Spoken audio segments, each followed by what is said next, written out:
Good morning, guys. Good morning. Good morning, everyone. How's everybody doing today? Good morning. Good morning, everybody. It is Monday morning, and we are here again. We are going to be continuing with the reading of the Bible, which we do every morning over here on my channel. Yeah, for those of you who have been here with me, you know that we come here every morning reading the Bible. And our primary reason for reading the Bible is that I believe that it is imperative that everybody knows what is in the Bible, read the Bible for ourselves, rather than be told what is in the Bible. Yard Foods is in the out. Yard Foods, what's up? Oh, we made a phone there. Yard Foods, how are you doing, my love? Yard Foods is in the place, so first place goes to Yard Foods. Yard Food gets the first place for... Why is it not showing that? Yard Foods, you get the first place for your channel for me to run you sometime. All right, this is Yard Foods right here. This is Sister Yard Foods right here. So plain. Let me see which one of your playlists that I'm gonna run this morning, Sister Yard Foods. Let's see which one we are going to run. I don't start working yet, so that's why you can't see me. From grandma pass away. Oh, from grandma pass away, you know, find nothing yet. Know yourself, you soon find something. Know yourself. Alright, all of them are run. Let me see this one. Ackee and saltfish with fried dumpling. Alright, Yard Foods, you that Sister Yard Foods. Okay? Welcome. Well, I'm glad to see you. I am happy to see you, my dear sister. It's always a pleasure to see you, my dear. Always a pleasure. Now we are going to be reading the book of 1Chronicles, chapters 20, 21, and 22. So if you have your book Bible or your Google Bible, guys, get it and come along with us and let us read. Now, please remember that we are not endorsing any particular religion or any particular denomination. We are just reading the Bible like we would read any other book, because after all, the Bible has a significant influence on every single aspect of our lives.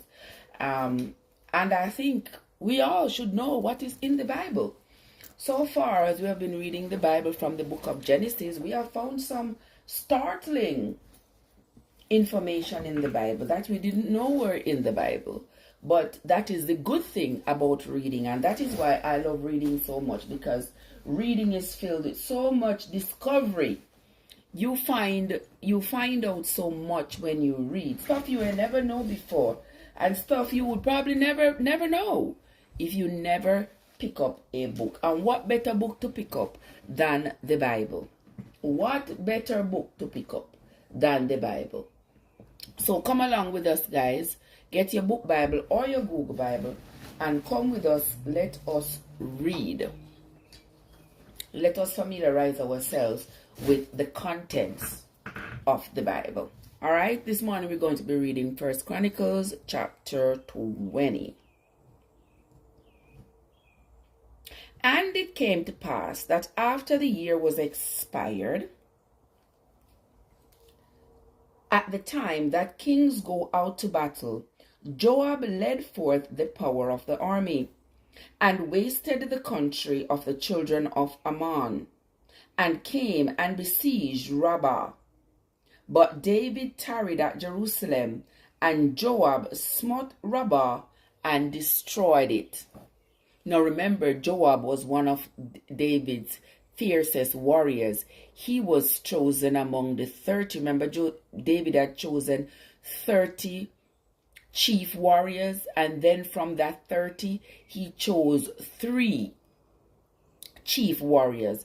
And Joab was one, his brother Abishai was the other, and the other one was Joshua. Yeah, that name. That name. He was the other one. Jashobeam.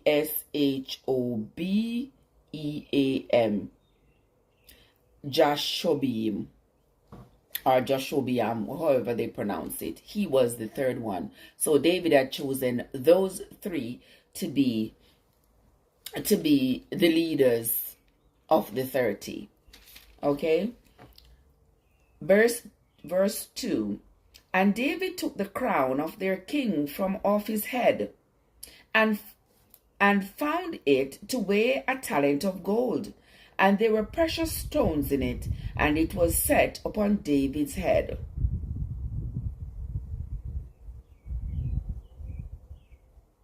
And he brought also exceeding much spoil out of the city. So here Joab went and slew the people down there in Ammon and Rabbah, and he took the crown. He took the crown from the king that was the Amorite king. The Amorite king, Joab slew him and took his crown and put it on David's head, because the crown was worth so much. The crown had a talent of gold on it, and it had a lot of precious stones. That sounds like the Queen of England crown, where she can't even hold up her head with. Where she couldn't even hold up her head the way of the crown heavy, with all of the stolen diamonds and precious stones in it. So this must be one other one. Just like that one. Let us continue. And they put it upon David's head. And he brought also exceeding much spoil out of the city, meaning they took a lot of everything that was valuable. Because we now know that is their MO. They take, when they go to slay a city, they take everything that is of value. Yard foods, I'm still, it's too heavy. Exactly, yard foods. Exactly. It is too heavy. There's not something I can put by your head. We broke your neck. Verse 3. And he brought out the people that were in it, and cut them with saws. What? And with arrows of iron, and with axes. Even so dealt David with all the cities of the children of Ammon. And David and all the people returned to Jerusalem. Good Jesus. So it's really got them go down there. Go chop up the people. Mighty God of Daniel. Verse 4. So now David and his warriors are gone back to Jerusalem after that slaughter down there in Ammon and Rabbah.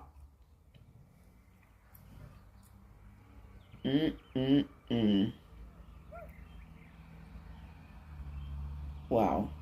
And he brought out the people that were in it, and cut them with saws, and with arrows of iron, and with axes. Even so dealt David with all the cities of the children of Ammon. And David and all the people returned to Jerusalem. And it came to pass after this, that there arose war at Giza with the Philistines, at which time Sibbecai the Hushathite slew Sippai, that was of the children of the giant, and they were subdued. And there was war again with the Philistines, and Elahan the son of Jair slew Lami, the brother of Goliath the Gittite, whose spear staff was like a weaver's beam. The more we read, the more we see no wickedness coming from all over. Exactly. God, what's up? God, exactly hard foods. The more we read, the more we realize.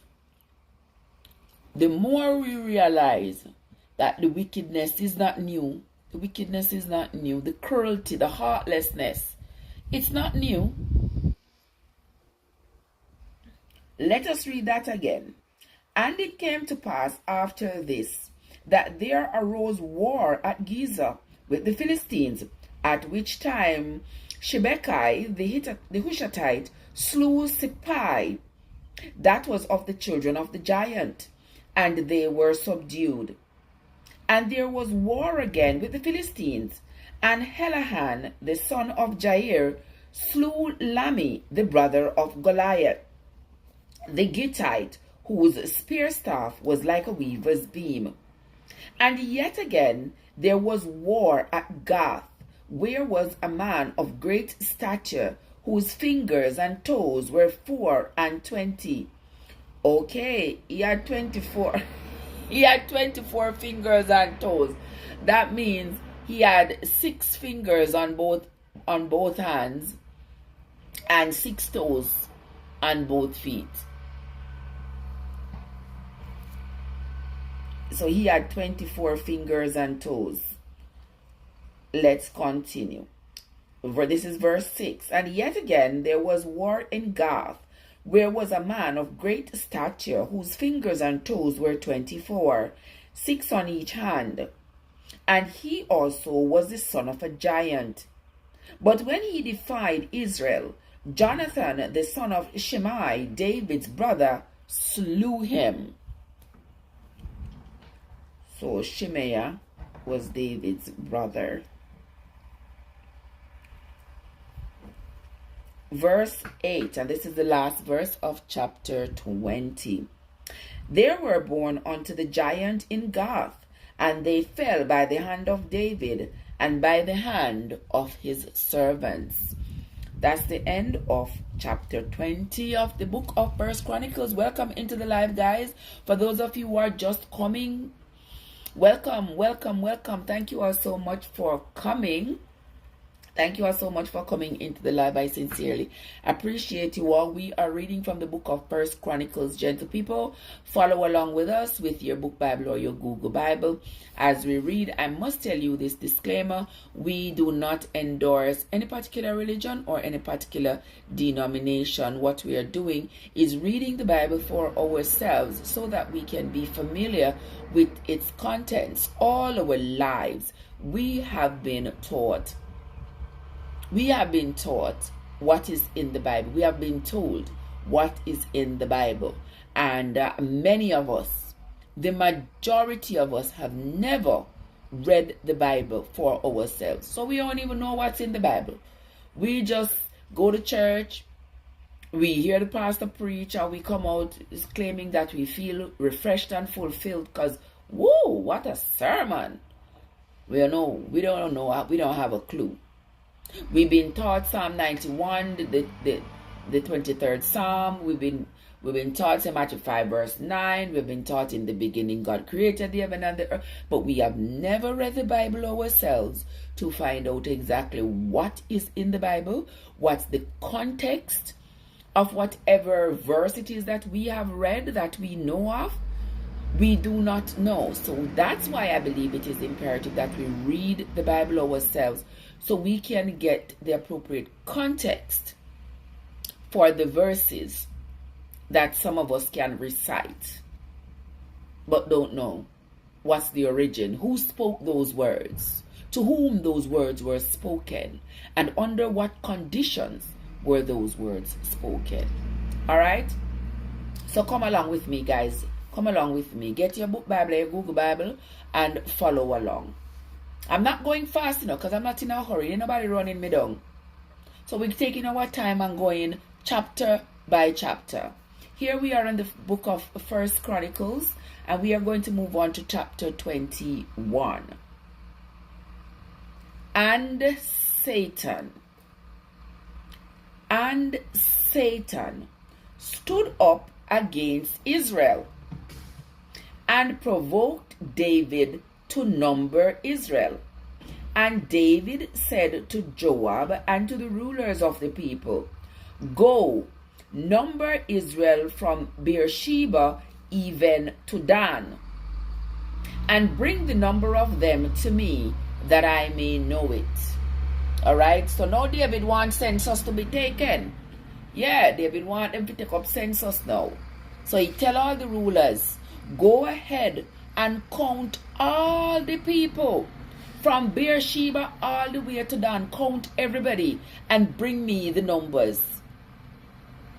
Jojo, what's up? Jojo. Happy Monday morning to you, Jojo. How are you doing? Good to see you. Good to see you, Jojo. All right. Verse 3. Wait, guys, make the truck pass. Because the truck I make up too much noise. I'm sitting right at the window. And the truck making up all this noise in my head. All this noise. So let me take time looking at the chat. Guys, welcome into the live. Do not forget, guys, when you come into the live to hit that like button. It's not going to bite you. It's not going to harm you. It's not going to electrocute you. Let's wait till the truck pass. Alright, the truck gone now. Verse 3. And Joab answered, The Lord make his people 100 times so many more as they be. But, my lord the king, are they not all my lord's servants? Why then doth my lord require this thing? Why will he be a cause of trespass to Israel? So you see, Joab is opposing David at this moment. Like, why in the world you want us to count all these people? It's a whole lot of people. Why you want us to do all of that? Let's see what David says to him. Verse 4. Nevertheless, the king's word prevailed against Joab. Wherefore,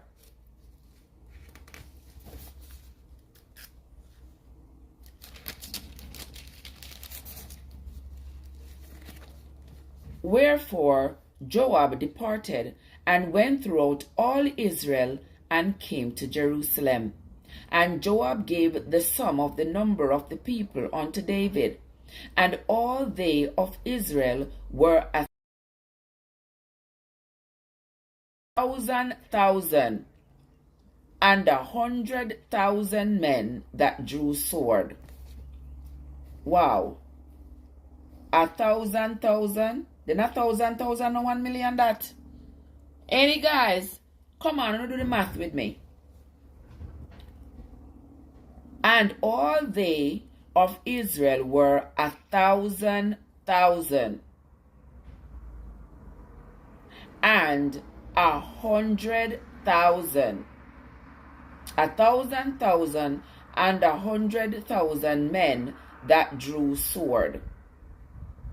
And Judah was 410,000. That's 460,000. 470,000, because 3 scores is 60 plus 10. So that is 470,000 men that drew swords. So that is a whole lot of people. So they are numbering them according to, I guess, according to the role they play in Israel. And verse 6 says, But Levi and Benjamin counted he not among them, for the king's word was abominable to Joab. And God was displeased with this thing, therefore he smote Israel. And David said unto God, I have sinned greatly, because I have done this thing. But now I beseech thee, do away the iniquity of thy servant, for I have done very foolishly. So what he had done foolishly, is that the counting of the people, the taking up of the census? Or is it because he did not choose to count the Levites and the Benjaminites amongst them? What is the evil that you think he has done? Verse 9, and the Lord spake unto God, that is G-A-D, David's seer. Okay, so David had a seer, saying, go and tell David, saying, thus saith the Lord, I offer thee 3 things. Choose thee one of them, that I may do it unto thee. So God came to David, and said unto him, thus saith the Lord, choose thee either 3 years of famine, or 3 months to be destroyed before your foes, while that the sword of thine enemies overtakes thee, or else 3 days the sword of the Lord, even the pestilence in the land, and the angel of the Lord destroying throughout all the coast of Israel. Now therefore advise yourself, that word I shall bring again to him that sent me. Oh God. He did not count the people against them. Yeah, he didn't count the Levites and the Benjaminites, or he didn't count the people properly. But David believed that he had sinned in front of God for what he had done. He believed so. So here now, they say the Lord has sent David's seer. The name of David's seer is God, G-A-D. So the Lord has sent him to David to give David 3 choices. Tell him to pick one. And the choices in verse 12 says the choices are either 3 years of famine, or 3 months to be destroyed before your enemies, while that the sword of thine enemies overtake thee, or else 3 days the sword of the Lord, even the pestilence in the land, and the angel of the Lord destroying throughout all the coast of Israel. Now therefore advise yourself what word I shall bring again to him that sent me. So God is telling David, tell me which one of these you want, so I can go back and tell the Lord which of these curses you want on yourself. And David said unto God, that's G-A-D, I am in a great strait. Let me fall now into the hand of the Lord, for very great are his mercies, but let me not fall into the hand of man. So the Lord sent pestilence upon Israel, and there fell of Israel 70,000 men. Then let me ask something now.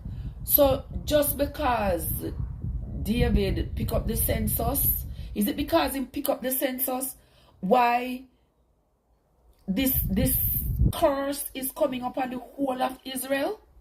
Me not get it.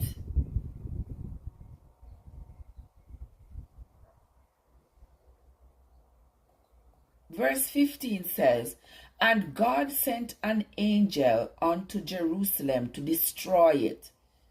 But Jerusalem is his chosen place. Didn't he choose David from Hebron to come over to Jerusalem to come rule it? So what is it that make him so angry that he's destroying all of these people? And God sent an angel into Jerusalem to destroy it.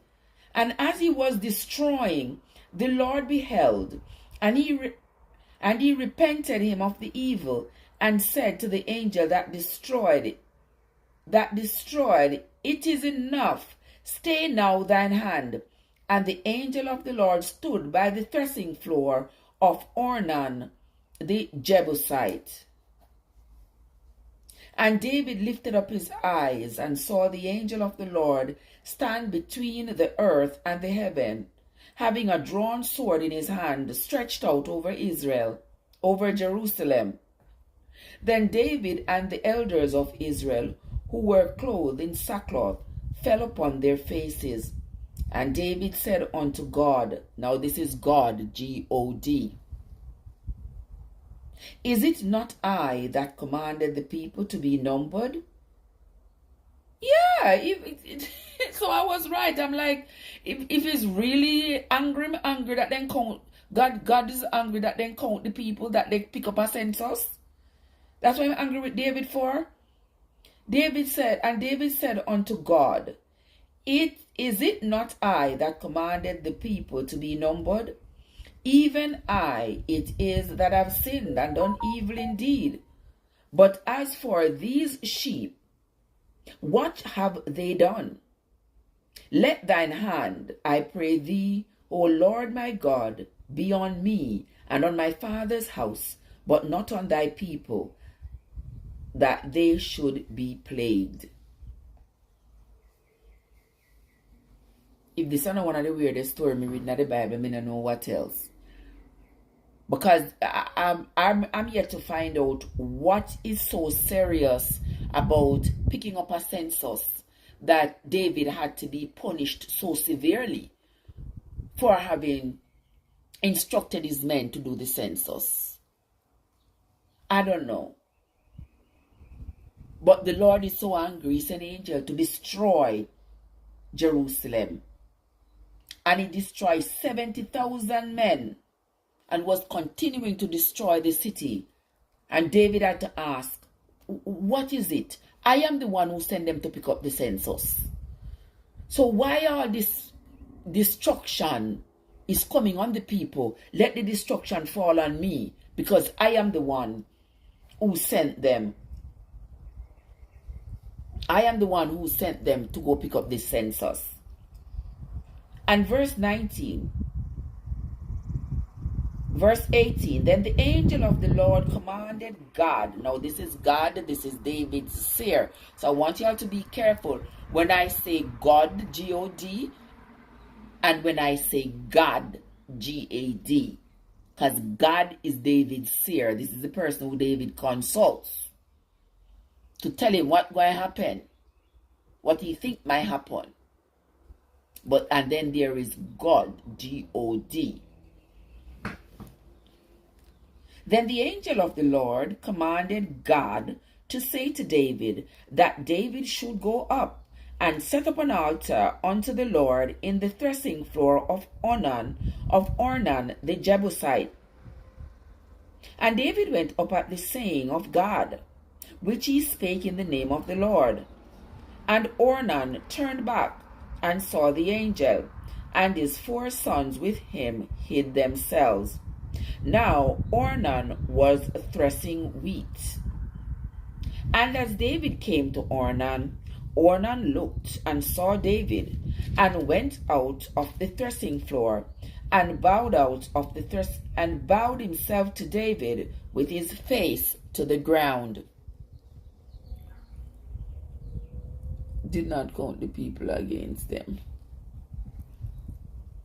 Maybe the Lord didn't intend for him to count the people. Maybe it was something that him and the Lord had talked about before. I don't know.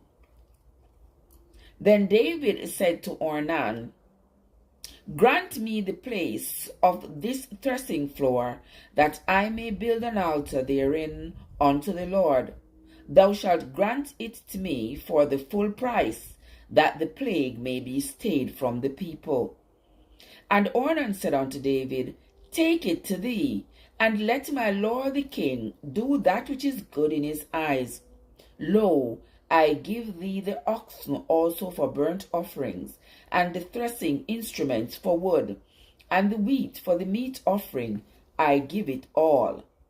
And King David said to Ornan, nay, but I will verily buy it for the full price, for I will not take that which is thine for the Lord, nor offer burnt offerings without cost.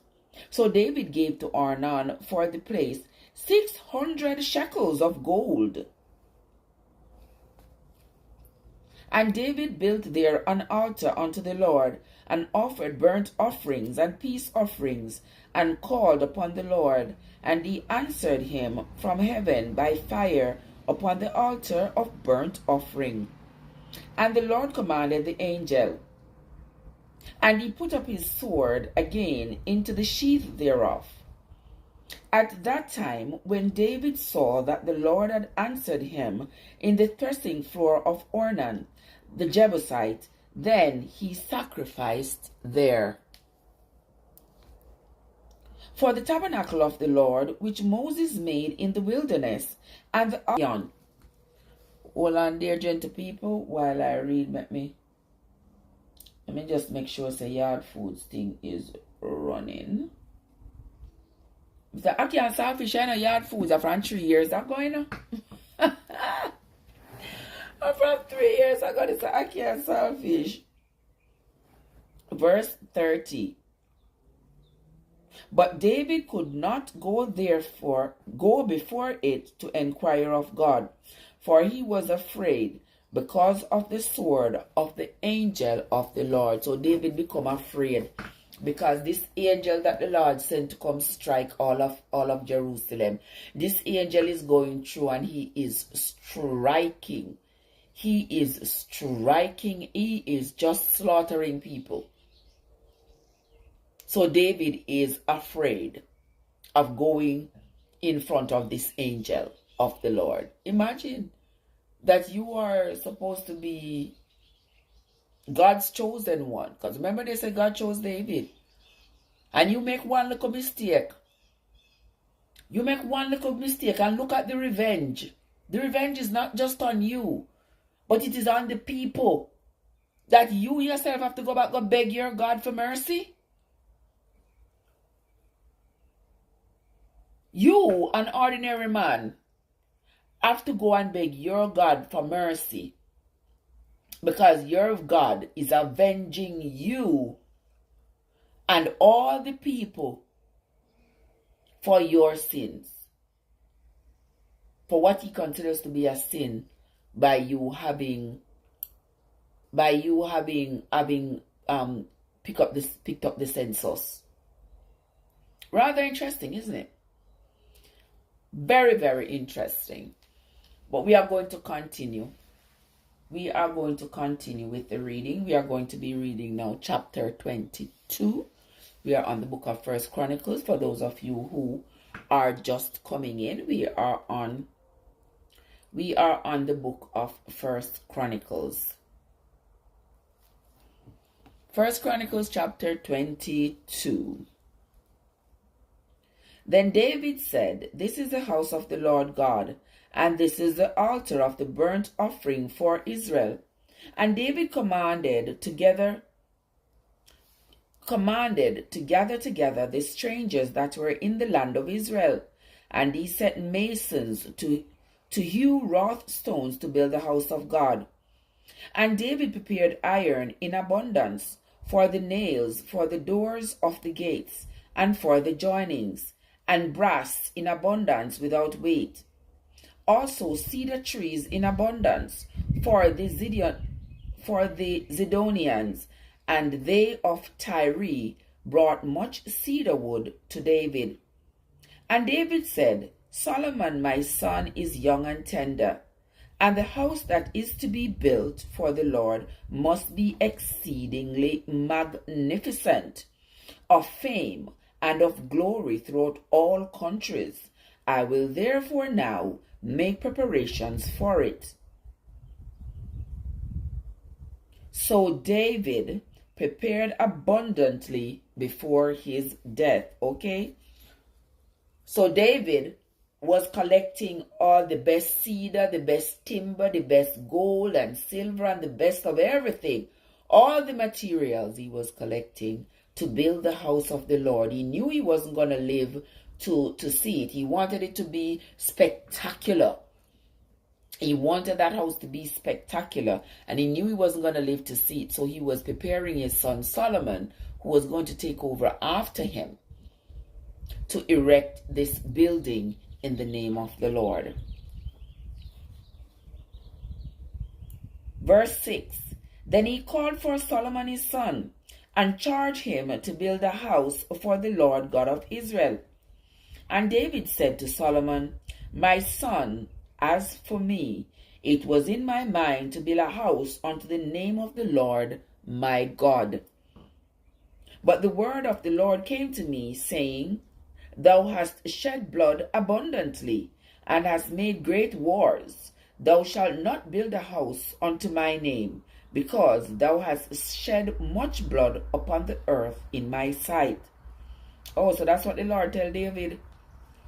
So you don't want him building a house for him because he shed too much blood? Behold, a son shall be born to thee, who shall be a man of rest, and I will give him rest before all his enemies round about, for his name shall be Solomon. And I will give peace and quietness unto Israel in his days. He shall build a house for my name, and he shall be my son, and I will be his father, and I will establish the throne of his kingdom over Israel forever. Now, my son, the Lord be with thee, and prosper thee, and build the house of the Lord thy God, as he hath said of thee. Only the Lord give thee wisdom and understanding, and give thee charge concerning Israel, that thou mayest keep the law of the Lord thy God. Then shalt thou prosper, if thou takest heed to fulfill the statutes and judgments which the Lord charged Moses with concerning Israel. Be strong and of good courage, dread not, nor be dismayed. Verse 14 says, Now, behold, in my trouble I have prepared for the house of the Lord 100,000 talents of gold, and 1,000,000 talents of silver. That is, 1,000,000 is a million. 1,000,000 talents of silver, and of brass, and iron without weight, for it is in abundance. Timber also and stone have I prepared, and thou mayest add thereto. So here David is telling Solomon, you see all the things that I have prepared to build the house of the Lord? As the Lord said, don't want David to build anything for him, because David has shed too much innocent blood. But I thought he said the only one thing. Remember in our previous readings, he said David was a good king. David was a loyal servant. David did just as the Lord had told him to do. The only one thing he said David did wrong, and was what he did to Uriah. When he sent Bathsheba's husband Uriah to the front of the battle, so that Uriah could die, so he could get the man's wife. And over we hear the same Bible here, so said David was so loyal and faithful to God. The only sin that David commit was what he did to Uriah. And see here, so now God they run him and tell him, say, I don't want you build no house to me. I don't want you build no house to me, because you shed too much innocent blood. So which is it? Which is it, my people? Which is it, gentle people? Alright. You understand what I talk about now, right? Alright. Okay. Let us continue. So here, David is saying to his son Solomon, listen, I have gathered up silver and gold and brass and iron and timber and cedar and everything for you to build this house for the Lord, because you are going to build it, not me. Verse 15, moreover, there are workmen with thee in abundance, hewers and workers of stone and timber, and all manner of cunning men, for every manner of work, of the gold, the silver, and the brass, and the iron, there is no number. Arise, therefore, and be doing, and the Lord be with thee. David also commanded all the princes of Israel to help Solomon his son, saying, Is not the Lord your God with you? And hath he not given you rest on every side? For he hath given the inhabitants of the land into mine hand, and the land is subdued before the Lord and before his people. Verse 19, and this is the last verse of chapter 22 and the last verse for the reading for this morning. Now set your heart and your soul to seek the Lord your God. Arise therefore and build ye this sanctuary of the Lord God, to bring the ark of the covenant of the Lord and the holy vessels of God into the house that is to be built in the name of the Lord. So, so here we see David is giving his son Solomon the instructions, because David is close to death at this time. David is very, very old, and he knows that his son Solomon is going to be the heir to the throne, and Solomon is going to take over when David dies. So David is making sure he collect up all the best silver, the best gold, brass, iron, you name it, every material that he's going to need for the building of this house of the Lord, because he's going to leave it into Solomon's hands for Solomon to complete it. Now, when we come back tomorrow, we will continue the reading of the Bible. We'll be continuing from 1 Chronicles chapter 23. So join me tomorrow morning, my friends. Join me tomorrow morning when we will be reading the Bible. For those of you who came in this morning, I want to say thanks to you all for coming. I sincerely appreciate you all. I sincerely thank you all for coming in.